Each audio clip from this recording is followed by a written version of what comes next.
Today's guest is Logan Lepper.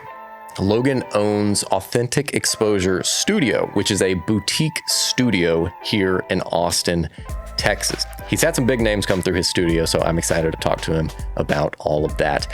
I'm gonna ask him about his processes, why he chose to do the things that he did, and yeah, it's gonna be a great conversation. Cool, well, thanks for coming to the podcast. Yeah, thanks for having me. Yeah, this is exciting. I love talking with, a lot of times I can feel kind of isolated doing my own thing. And so it's great to talk with other people who have similar experiences and owning a studio and, going through the ups and downs of studio ownership. Yeah.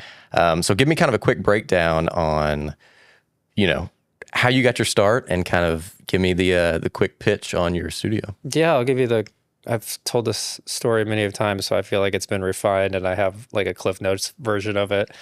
I was basically in the fitness industry for 10 years as a personal trainer, then owned a couple boutique studios here in Austin. And so in 2018, when I decided I was ready to switch out of that. I could tell my passion for that was sort of leaving me.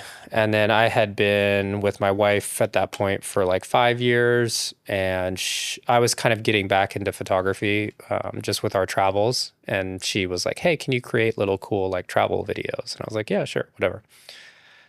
And then right when 2018 hit, I was like, okay, I think I want to like start doing this again. The fire was kind of coming back up for me. I was obviously like a hobbyist photographer back in the film days of high school and things like that. So that fire was kind of like growing within me again. And then I had a buddy who owned this kind of like a random little jewelry line thing.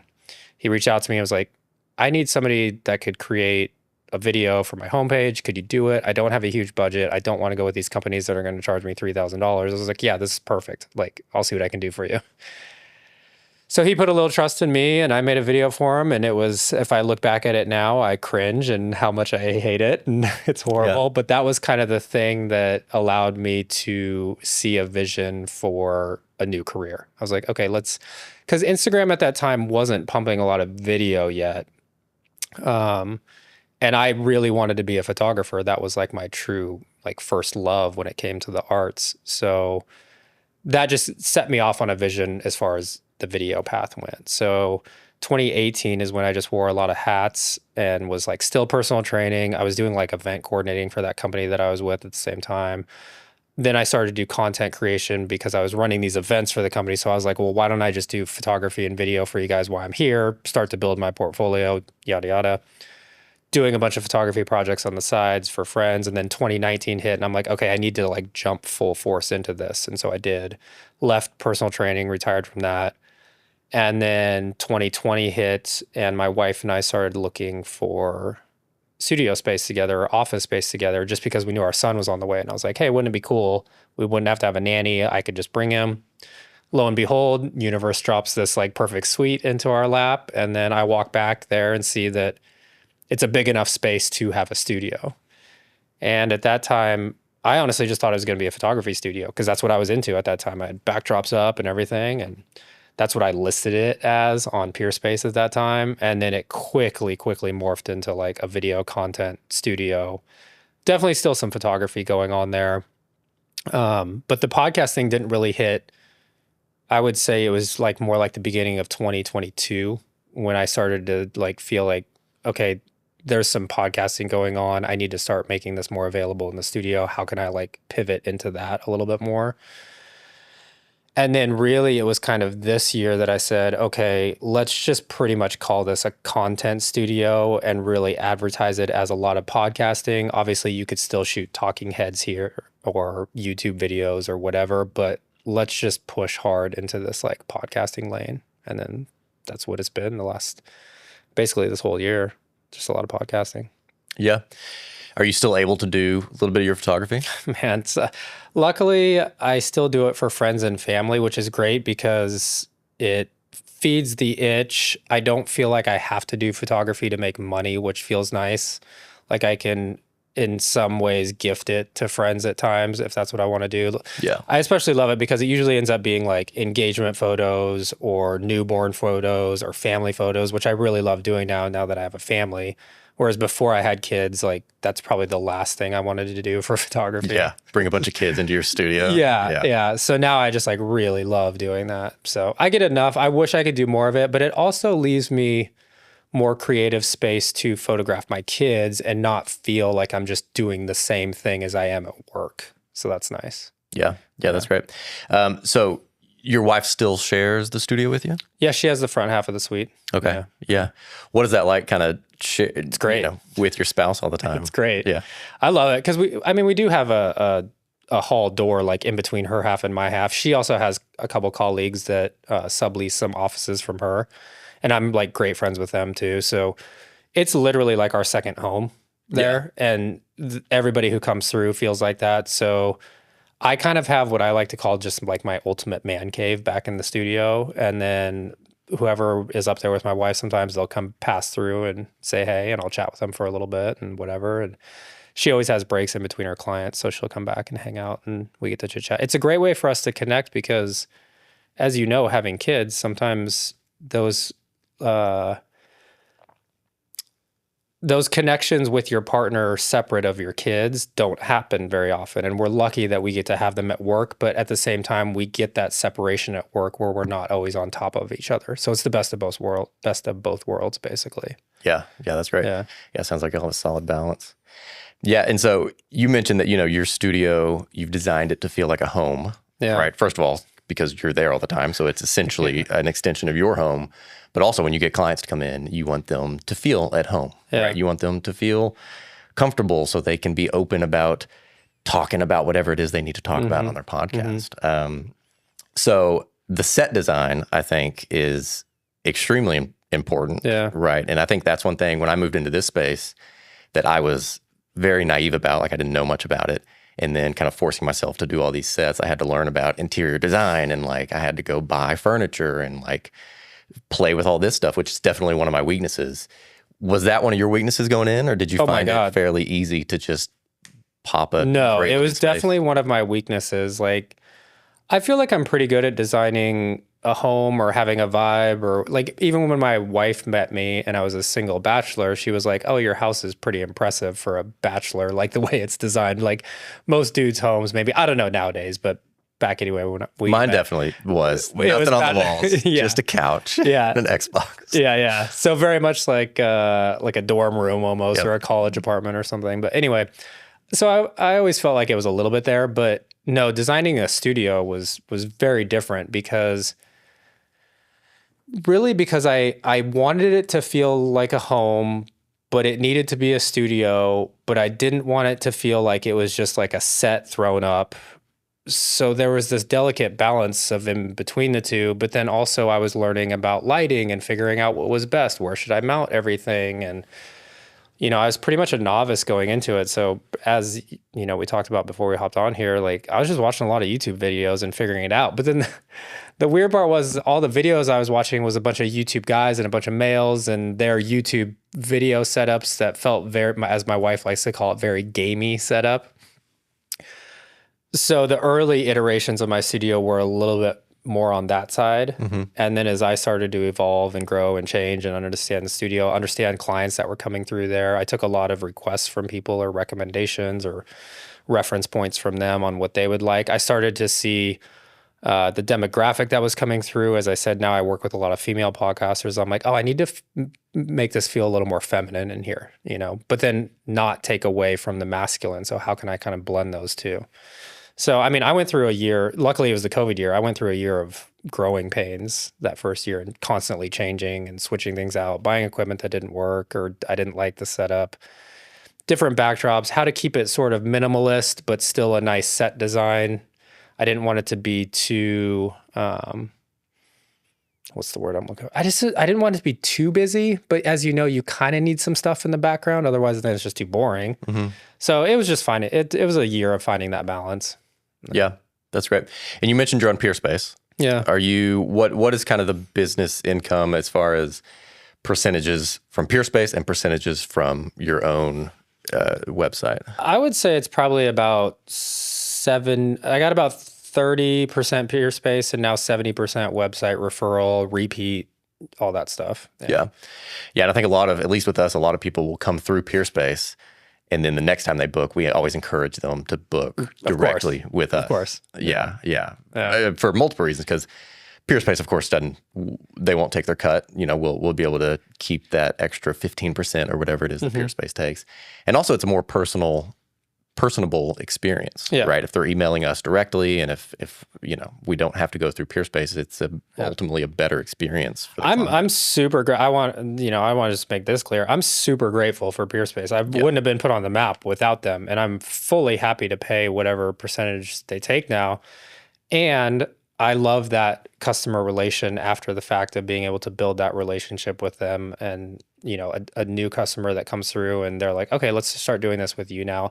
And I love that they want to support in that way. Like, hey, we would rather go through you. There was a time where it was actually a little more expensive to book on my website as opposed to Peerspace, just because I understand the Peerspace game and the algorithm and everything. But when a client would mention that, I was like, it's a little more expensive. Most clients seem to show that they want to support me going through here, but you're also welcome to still book it through Peerspace if you want.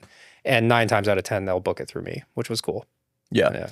Are there any other software that you use to book? Like Gigster is another one. I'm up on Gigster. There's one called Away. Away, yeah. I don't know. I'm up on there. I'm terrible at like keeping it updated, but I'm just sort of like, well, if something comes through it, great. Exactly. Yeah. That's what we do too. Like those are the 3 that we're on, right? Yeah. Peerspace, Gigster, and Away. Yeah. Peerspace is definitely the winner as far as those 3 goes. Gigster, we've had a few come through there, so it's nice to be up on Gigster.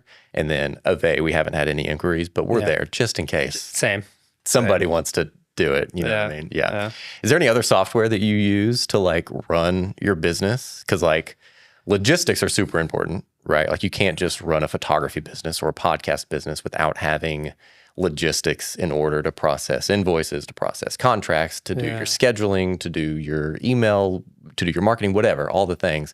Is there any software that you like live by? It's funny you're asking me this now, because this was also the year that I'm like, I need to get better systems in place. Yeah.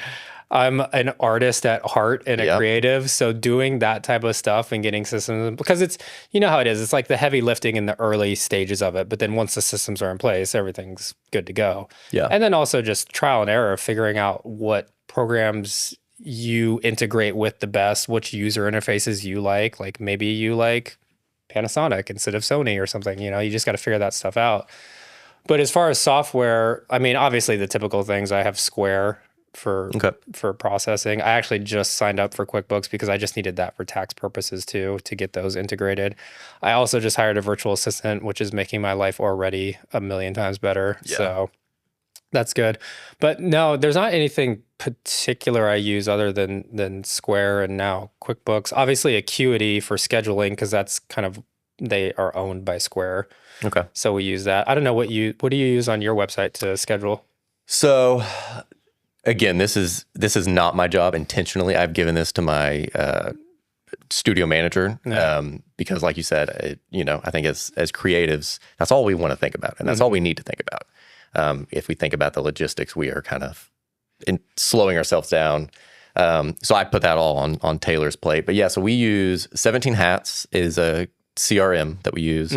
Our website is built on Wix, so we use some of Wix's scheduling capabilities, but we also kind of use 17 Hats in parallel with that. What else do we use? I'm WordPress for my website. Your WordPress. Do you like that?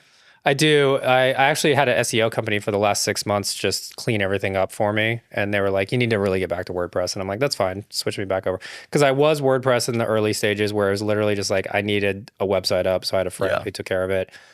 Then I switched over to Square because I was on Square anyway for payments and this and that.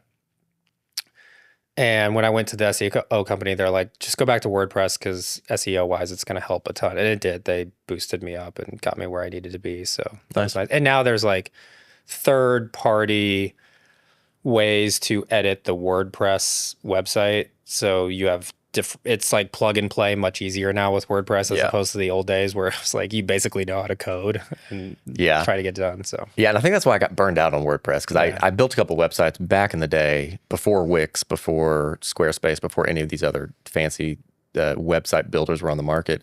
And yeah, it was very like I had to do a deep dive and figure out how to code and figure out how to do all this stuff. And then updating the website was a hassle. And so I kind of was like, I'm not using WordPress again. I'm using something easier like Wix. But yeah, if I like knew how to do it, it would probably be beneficial. But Yeah, we're happy with Wix right now. The thing that I'm realizing with a lot of this like admin stuff, I had to talk with my buddy about this too, was like, I need to know how to do a little bit of it just so I know and I can handle the quick and easy things. But then truthfully, the rest of it, I'm like, I need to pass off to the experts that know what they're doing because it's a waste of my time at that point. Now that I've had the studio essentially 5-ish years now, and I had switched careers about 6 years ago.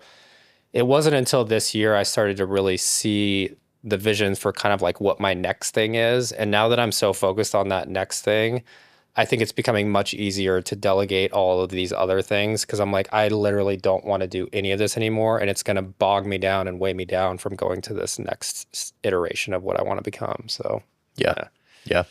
That's great to see that too. Yeah. And then put all that stuff that you don't want to do on somebody else's plate. Yeah. Yeah. And it's tricky because there's always that like 2 to 3 months where, at least in my case, it's like, I don't want to say I don't have the money for it, but it's sort of like I need to spend it now and it might tighten things up just a little bit to just like get me over the hump in 3 months where then it's like, okay, this is all worth it because now it's also bringing in more money because I'm not energetically like draining myself with all these things where I can't put it towards like better customer relations or marketing or sales or things like that. The things that I really, enjoy doing. Yeah. Like I just want to promote the studio. That's like what I'm good at. Yeah. What type of marketing do you do? Man, honestly, not too much right now. That's a big thing with my VA is we're getting caught back up on all my social media channels and everything to get Instagram going again. Like I said, the SEO company helped just get me back up on there for Austin Podcast Studio. I'm basically on the first page now, which is nice. Yeah. But truthfully, a lot of my stuff just comes from word of mouth. And now also with my kids being the age that they are, those first couple of years in the studio, I actually had an assistant run it for basically a year and a half. And just me not being there to interact with the guests and clients, just because I bring a different type of energy than say a 24-year-old assistant. It's different. And it's not his studio, so it's just different, Yeah. So now I'm just able to put a lot more energy into those client relations, which is what I'm good at. Yeah. Have you ever done ads? I haven't. No, I've never done ads. I've considered it. But again, now that I'm looking to this next project that I'm doing, it's like I'm putting a lot of my funding towards that and just letting the studio, because the studio now is pretty much at a place where it's self-sustaining. Yeah. So I want to focus more on this bigger project that I think is going to bring bigger returns than the studio. It's just an allocation of funds in the right way. Yeah. I'm interested to hear what that next big project is. It's a product design. I can't really like talk about it much, but it's a product design. Nice. So that I've gotten a lot of great feedback on that I think it's got a big potential. Beyond the Studio is produced and recorded at Round Rock Studio, the perfect space to bring your visual ideas to life. Round Rock Studio is a photography and production studio with a 20-foot by 20-foot cyclorama wall. The studio has built-in lights, essential grit gear, and even a client green room, setting you up for a successful shoot. Round Rock Studio also offers podcast recording in their state-of-the-art podcast room, including microphones, cameras, lights, and everything you need to get your podcast out into the world. Go to roundrock.studio for more information. Round Rock Studio, a place for creatives to be creative. What were some of the biggest challenges that you faced whenever opening up your studio? It coinciding with the birth of my son. And COVID, I think. And right? COVID, yeah. So we moved into the studio right at the end. Well, my wife moved into the suite at the end of February 2020. Then I moved in at the end of March 2020 because I took the back half of the suite needed a little more like cleaning up and renovations and stuff. Yeah. So they finished it out for us. And then, everything was shut down. So that was my first year back there. But luckily, sharing the suite with my wife costs and stuff wise, we were fine. But I think the biggest challenge I had, which didn't sort of work itself out, I would say, until this year, was the battle back and forth of wanting to be a dad and an entrepreneur. It was really tough because anytime I would be home with the kids, I loved being able to spend time with them. And I knew how important those first 3 years with them are, and being there with them and getting that like secure connection with them. But then I also had the guilt of like, well, I need to provide, I need to support, I need to make more money, I need to be there, I need to do this entrepreneurship. And so that was a back and forth pull that didn't really work itself out until this year. I would say that was honestly harder than dealing with the COVID. Like COVID was whatever. Like Yeah. I still got to hang out in my studio. We were fine financially. It wasn't a big deal. I don't even feel like, because me and my wife had that shared space together and we had our son and we were doing whatever, like the world shutting down to me or whatever was semi shut down in Austin didn't really affect us, you know. And it's not to say or downplay how it affected others. It just really didn't affect us that much. Being a dad and running a business does have its challenges, right? And sometimes I do think like, you know, like we're entrepreneurs, like we have that drive to like create something of our own. And I've had it from a young age, but sometimes I'm like, I sometimes just want to throw in the towel because it's hard. It's hard work. And there's a lot of stress. There's a lot of like you're not as secure. No. You know, if I were to work a 9 to 5, I would have a job. I would make that paycheck without having to like bust my butt and market my own business and stuff. So sometimes, do you ever feel like throwing in the towel? I wouldn't say it's like throwing in. No, if I'm being honest with myself, no, I've never felt like that. I have had moments of doubt for sure. That also kind of worked itself out this year to now where I think I'm kind of over that hump. But I wouldn't say throwing in the towel, but you know, there's definitely thoughts that have creeped in similar to you of like, oh, should I just maybe go try to find a regular job? And then I remember I haven't been in the workforce for 15 years or 20 years or whatever. I'm like, what am I going to go do even? Like, I'm sure with my resume of running my own business and doing what I do, I probably could, and my network, I probably could go find something. Right. But then I remember I'm like, I can't sell my soul for a 9 to 5 job. Like, that's just not who I am. I would be miserable. They wouldn't even get the best employee out of me. So no, I'm in it now. I'm in it. Like, I will stick it through thick and thin. I will bootstrap this product. I will do whatever is necessary to keep doing it this way. Yeah, I talk to my dad a lot about business, and we'll talk about that. Like, if I get stressed out, I'll bring that up. I'm like, you know, like, it would be nice to work like a 9 to 5 for just like a regular company. And he's like, it would, but you would hate it. Yeah. After a few months, you would just get that itch again to do your own thing, and you would hate it. Yeah. So I watched my dad do it, and I'm grateful that he did to support the family. But the second I saw him semi-retire, or he kind of got pushed out of the company in a way, but he was fine with it. But for the last 10 years, he's been basically a general contractor. He's really great at like renovating homes and remodeling and things like that. He's been so much happier for 10 years. And I'm like, wonder what he would have been like as a father or just as a human being if he wasn't stuck in this miserable job for 25 years, you know? There is something about, like, I have these moments all the time where I'm like hanging out with the family on like a Thursday afternoon, and I'm not at work, and I'm like, you know what, it's nice, you know, making my own schedule, being able to do my own thing, being able to take my own vacations whenever I want. So yeah, I think in those senses, that's when it pays off. Those little moments where I'm able to look at my life and be like, yeah, you know, like, it's stressful at times, you know, but ultimately it's worth it. It's totally worth it. I mean, I like, just like you, I get, you know, I usually try to stay home on Thursdays with our baby girl.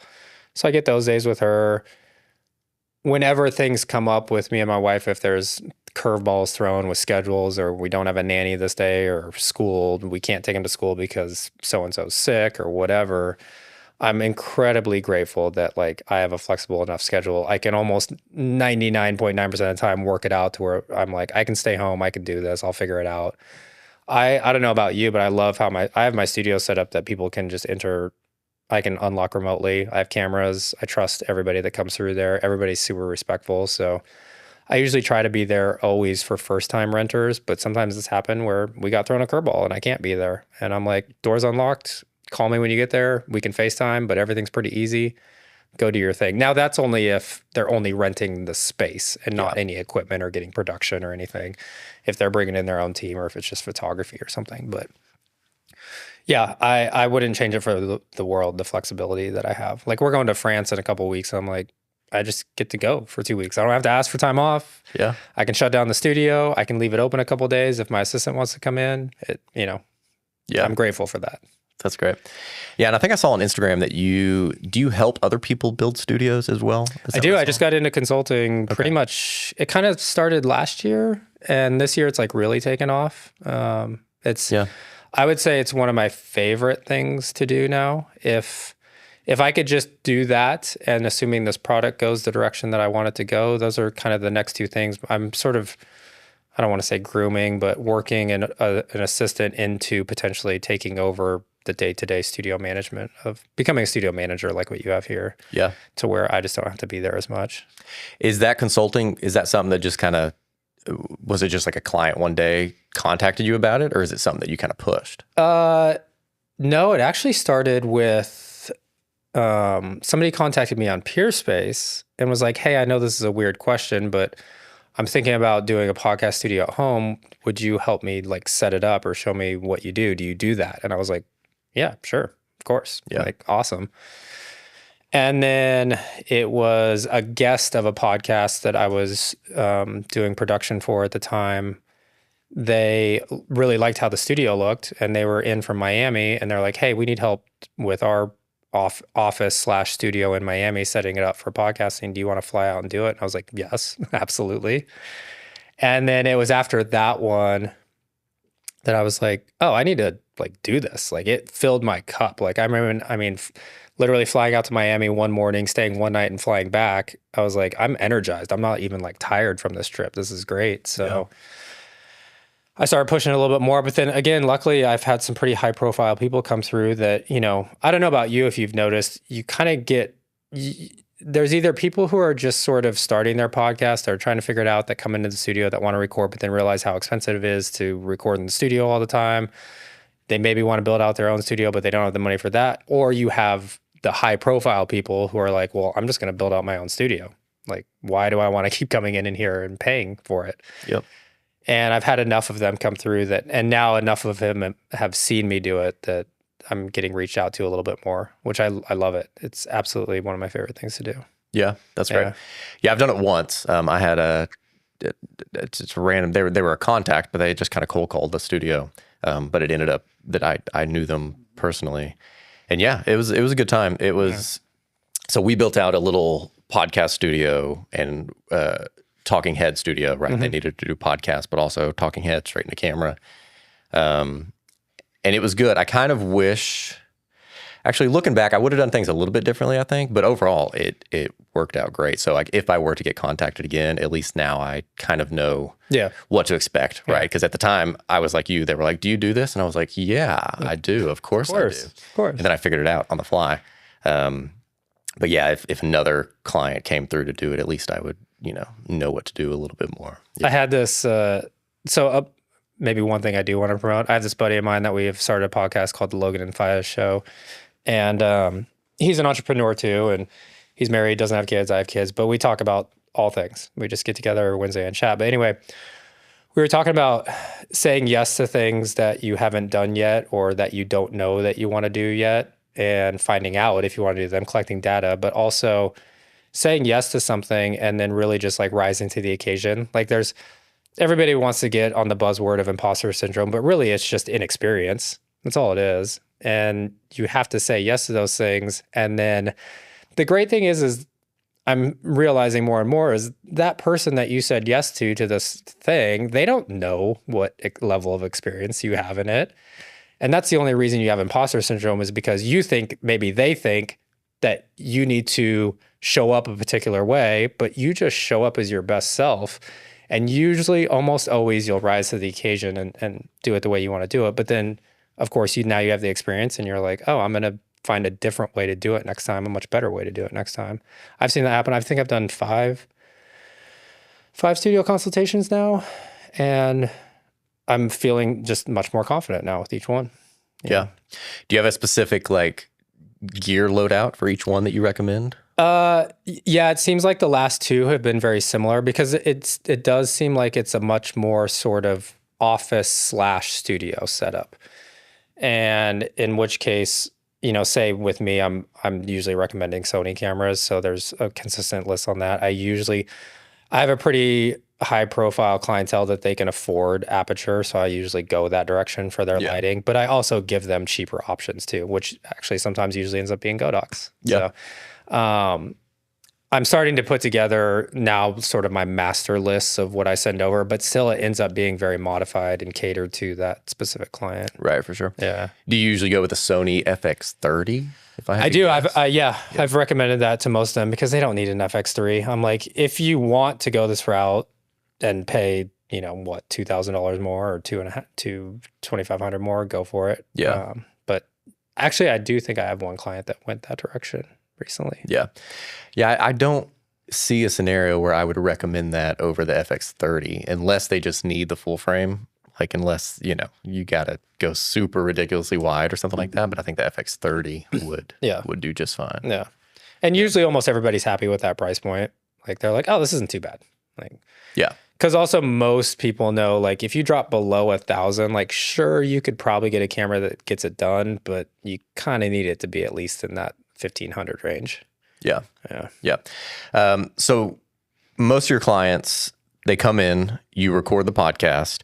What other services do you offer them? Do you go as far as making social media videos for them? Do you publish their podcast? Do you do social media managing as well? Kind of where do you take it beyond just the press and record on their podcast? We go all ways. I cater to the client. It's not necessarily our preference to do a ton of post-production anymore, but we'll still do it. And it could be something as simple as just cleaning up the audio for a podcast, let's say. It could go as far as creating a long format YouTube video or 20 reels per month for their Instagram. We do have a couple of retainer clients now that I produce their podcast 4 times a month.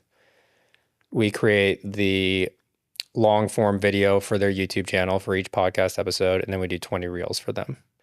20 reels over the course of a month? Over the course of a month. So it's 5 reels per Yeah. podcast episode. And then we manage 2 of their social media accounts, which kind of turned into 3 because it's actually my father-in-law's financial advisement company. A couple of the younger guys there, their 2 brothers, it's really cute. They have, their last name is Beck, so their financial podcast is Beckonomics. So Oh yeah, that's great. yeah. So I've been really enjoying that. And then, but no, it's completely catered to what the client needs. No, it could be only in studio or full post-production. Yeah. Do you ever have to do any like educating of the client? Like, because we get people that come in here sometimes and the only thing they know is that they want to start a podcast and that's about it. Right. And they haven't really gone beyond that, which is fine, which is great. And I'm happy to educate them on all that stuff. I'm just curious where your clients are. Are they kind of all over the board? It sounds like they are, because you've had some high profile people come in that have clearly done podcasts before and they have their podcast already up and running. But do you also get people who are completely new who just say, hey, I would like to start a podcast. What do I need to do? Yeah, I get the full spectrum. In fact, I'm going to take a 3:00 phone call today with somebody who's like, I think I want to start a podcast. I'm like, all right. And then I just, had another client that she started her first one. Then I'll get the person that another person reached out to me that said, I just don't feel like it's going great with the people that are doing my video and audio now. Can I talk to you about it a little bit and get your input on it? And so, definitely the full range from newbie to seasoned veteran. Which one do you prefer to work with? Honestly, all of them. Yeah. I don't like to do the same thing over and over. I love the challenge of helping somebody start their podcast. I love seeing the energy and vibrancy of somebody who's so excited to get their podcast going. But I want to make sure that the motivation and dedication is in them, because I don't want to fall into the trap of, we recorded 4 episodes and now you've just like fallen off the map. Like I need to know you're in it too. And then I will be in it with you. which is why, say, when I'm building out a quote package, I don't just push the retainer, the monthly retainer, because it's the most expensive one. I tell them flat out, this is the one where I know you're all in and I'm all in, which means the opportunity for success is going to be much, much greater than you're just paying me X amount per episode and you're trying to budget this and you're trying to figure out, well, I only want to do 2 a month right now because that's what I can afford and all the things that come with that. So I let them know right out of the gate, like, yes, we can do it this way, but this is the one that's going to have the most potential for success is the retainer. Yeah. Yeah. Yeah, that's a great way to look at it too. Yeah, because you don't want the one-off client, even though you're making money. It's not a win-win situation. No, and it's you want not. to see your clients win. Yeah, and I don't want to do that for them, and I don't want to. It's not that I don't. It's like I almost feel bad taking the money because I know this isn't going to go anywhere. Yeah. And I want somebody, like every client that comes through there, whether it is a big name or somebody smaller, I want to know we're just like in this together. Like you're coming into this. I don't know if you've. This is like a weird analogy, but a lot of people who have gone on like plant medicine journeys or done mushrooms, they always talk about set and setting being so important. And I think set and setting for podcasting is super important. So you're coming into this set and this environment to create this conversation and this content. And I want it to feel, which is why my studio feels like a home. I want it to feel so comfortable that you can find your flow and find your rhythm. And then everything just comes out naturally. Well, I also want that same flow and rhythm to create, how can I say this? I want there to be that same flow and rhythm when it comes to planning out how we are going to, like, say, launch a podcast. I don't want it to be this just, let's figure out this one episode or figure out how to make this work. Like, how do we get this grand vision from the get-go? And so that's just what I try to provide for them.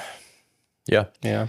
Yeah, and I think as like the engineer behind the scenes, it's our job to make them feel comfortable. Yeah. To make them walk in and forget about the cameras, forget about the lights, forget about the people behind the scenes listening to them. You know, you want to, you know, create this environment where they are encouraged to cry or talk about, you know, something that they wouldn't typically talk about in front of cameras, because that's ultimately what podcasts are for, right? Like I always tell everybody that, you know, everyone has a voice, and the beauty of podcasting and the beauty of like where podcasting is in the world right now is that your voice can be heard, right? In the past, 20 years ago, that was not the case. You couldn't just say something and have the world hear it. Like even if you were an expert on the thing, it was very hard to get your voice heard. Yeah. And so now that podcasting is a thing and social media is a thing, that I always encourage everybody to use your voice and, you know, try it out and see where it goes. What do you like? What preference do you have with clients coming through here? So we've really only seen the new clients. You know, I think we're still getting our feet under us enough to where we could have an experienced podcaster Google podcast studio and then come by. But we've really only seen the newer podcasters. Yeah. And we've seen a lot of success. Like we launched a show, I guess that would have been like 4 to 6 months ago, something like that. Of a couple, they had a vision. They came in, they said, hey, we want to start a podcast. Just husband and wife talking about relationships and talking about parenting and all that stuff. And yeah, they've seen tons of success, and they were in it for the long run. Like they knew that it was going to take more than 4 to 5 to 10 episodes. You know, now they're on season 3, and yeah, they're getting millions of views on TikTok, and they're getting tons of downloads and stuff like that. Yeah, I think the stat is 90% of podcasts fail before 3 episodes. And then the 10% that make it beyond that, 90% fail before 21 episodes.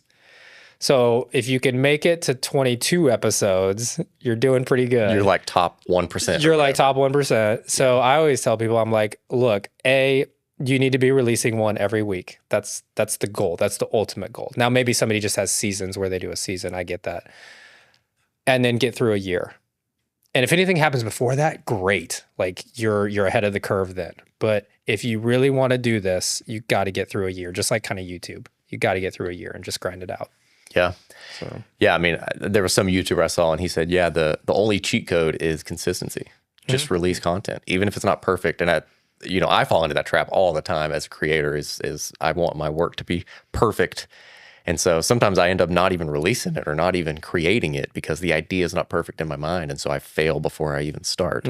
But yeah, if you kind of get over that and just release the stinking thing, you know what I mean? I mean, we ran into that with my wife's YouTube, which we started 4-ish months ago. And it was finally gotten to my head. I was like, look, just get to 50 videos. Let's not even worry about data or numbers or analytics until we get to 50.